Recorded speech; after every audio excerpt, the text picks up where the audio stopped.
The न्याय सभा TV Bharat ने ऐसी जगह शो किया जहां पर बहुत बड़े चैनल्स काम करते हैं, चैनल पर कमेंट्स करते हैं। ऐसे लोगों का मैं शुक्रिया अदा करना चाहूँगा। 10 दिसंबर को जो हमारा कार्यक्रम, पहला कार्यक्रम था, वो हम कनॉट प्लेस। नमस्कार, मैं रवि पाल, आप मुझे द न्याय सभा टीवी भारत पर देखते हैं और आजकल मैं 2 शो कर रहा हूँ। एक तो राजीव भाई विश्लेषण है और दूसरा आओ गांव चले हम। तो आज हम बात करेंगे राजीव भाई विश्लेषण के बारे में। बहुत से लोगों ने कमेंट्स किया, बहुत से लोगों ने बताया कि एक बार आप लोगों से बात करिएगा और उनकी राय भी लेने की कोशिश कीजिएगा। तो शो स्टार्ट करने से पहले मैं कुछ लोगों का शुक्रिया अदा करना चाहता हूं कि जिन्होंने द न्याय सभा टीवी भारत का बहुत सपोर्ट किया, बहुत प्यार दिया।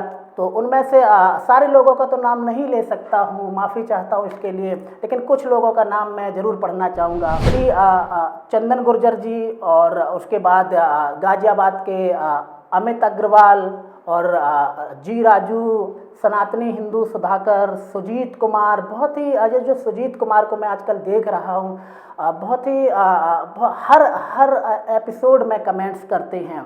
उसके बाद हमारी अर्चना बहन जी और भी बहुत से लोग हैं, राजन शर्मा, स्वदेशी अनमोल जी, और उसके बाद हम शैलेश राय और श्याम स्वदेशी, लोकेश राजपूत। ऐसे बहुत से जो द न्याय सभा टीवी भारत के चैनल पर कमेंट्स करते हैं, ऐसे लोगों का मैं शुक्रिया अदा करना चाहूँगा। अब हम बात करते हैं राजीव भाई विश्लेषण पर। आपने पिछले बहुत दिनों से देख रहे होंगे, करीब 1 साल से, कि जो द न्याय सभा टीवी भारत है वो राजीव भाई के विचारों पर काम करना शुरू किया था। लेकिन जैसे कि आपने देखा कि मार्च में लॉकडाउन हुआ। हम कुछ दिन पहले आपको लिए चलते हैं 2010 में जब राजीव भाई नहीं रहे, तो मैंने और भी बहुत से लोग हैं, उन्होंने फेसबुक पर, व्हाट्सएप पर पढ़ा कि राजीव भाई को मीडिया ने नहीं दिखाया। ये बिल्कुल सच बात है कि राजीव भाई को मीडिया ने नहीं दिखाया। जब द न्याय सभा टीवी भारत की टीम ने सोचा कि हमें बहुत से लोग जो पॉलिटिकल पार्टी के बारे में बात करते हैं, बहुत से जो हिंदू मुसलमान के बारे में बात करते हैं, लेकिन द न्याय सभा टीवी भारत ने सोचा कि हम क्यों ना एक ऐसे महापुरुष के बारे में कार्यक्रम करें जिनको आज दिन तक मीडिया ने नहीं दिखाया। तो पहला कार्यक्रम आपने देखा होगा कि जब हमने कार्यक्रम किया तो वो अक्टूबर नवंबर भी था। उसके बाद हमने दिसंबर और जनवरी में भी काम किया। 10 दिसंबर को जो हमारा कार्यक्रम, पहला कार्यक्रम था, वो हम कनॉट प्लेस में। आपको कनॉट प्लेस के बारे में, अगर आप महाराष्ट्र से हैं, आप गुजरात से हैं, तो आपको हो सकता है कि कनॉट प्लेस के बारे में जानकारी ना हो, लेकिन मैं आपको जानकारी देना चाहता हूँ। कनॉट प्लेस दिल्ली का एक ऐसा इलाका है कि वहाँ पर मैक्सिमम न्यूज़ चैनल, चाहे हम एनडीटीवी की बात करें, चाहे हम आज तक की बात करें, या फिर हम न्यूज़ 24 और भी बहुत सारे चैनल हैं उनकी बात करें, वहाँ पर वो लोग अपना कार्यक्रम करते। वहाँ पर 2-4 राजनेताओं को, 2-4 प्रवक्ताओं को बुला करके वहाँ पर कार्य करते। लेकिन 10 दिसंबर को पहली बार हिंदुस्तान में, मैंने तो नहीं देखा कि किसी चैनल ने राजीव भाई के लिए कार्य किया, लेकिन द न्याय सभा टीवी भारत ने 10 दिसंबर को ऐसी जगह शो किया जहां पर बहुत बड़े चैनल्स काम करते हैं। राजीव दीक्षित जी को मैं विगत 20-25 सालों से मैं सुन रहा हूँ।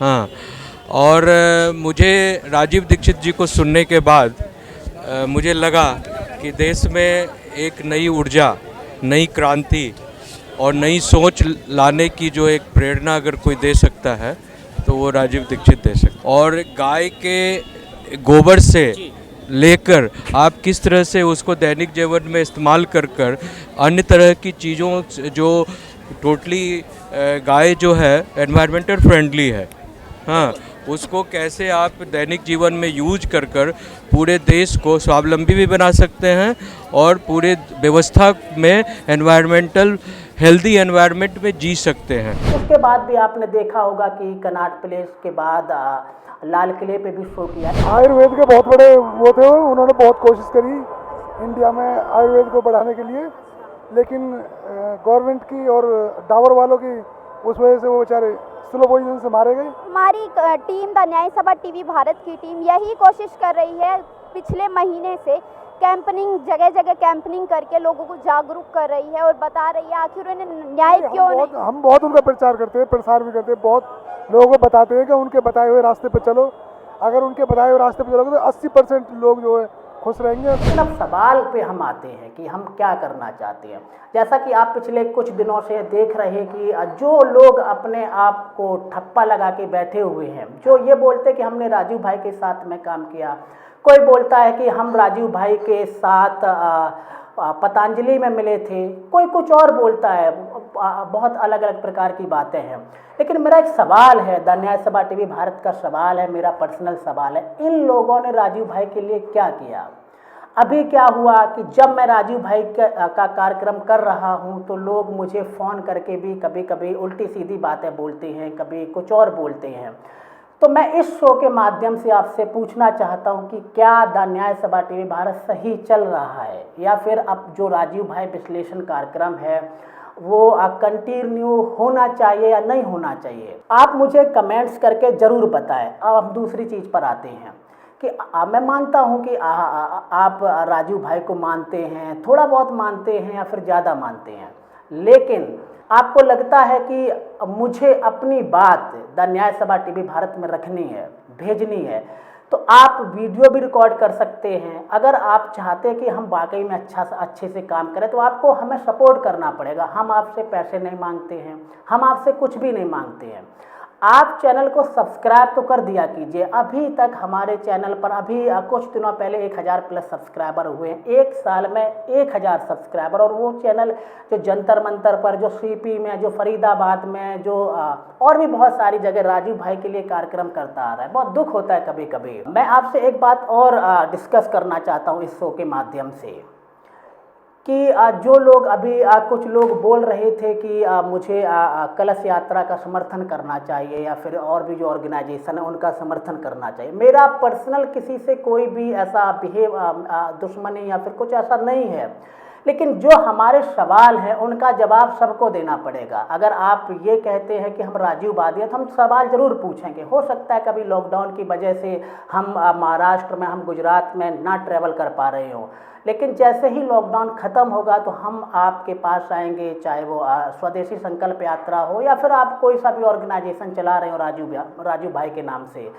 तो मेरा सिर्फ एक ही कहना है कि अगर आप राजीव भाई के नाम से कुछ कर रहे हैं तो हमारा सीधा सवाल होगा कि 10 सालों में आपने क्या किया। अगर आपको लगता है कि हम गलत दिशा में चल रहे हैं तब भी हमें कमेंट्स करके आप बता सकते हैं। और अगर आप हमसे लाइव जुड़ना चाहते हैं तो हम हमारी जो ईमेल आईडी है जो हम जिससे आप हमें जुड़ सकते हैं वो हमारे डिस्क्रिप्शन में मिल जाएगा। आप हमें व्हाट्सअप कर सकते हैं या जो भी आप एप्लीकेशन यूज़ करते हैं वो भी हमें बता सकते हैं कि मैं कि ये एप्लीकेशन यूज़ करता हूँ और इसके माध्यम से मैं आपसे बात करना चाहता हूँ, तो हम आपसे ज़रूर बात करेंगे। देखते रहिएगा राजीव भाई विश्लेषण। जय हिंद, जय राजीव भाई, वंदे मातरम।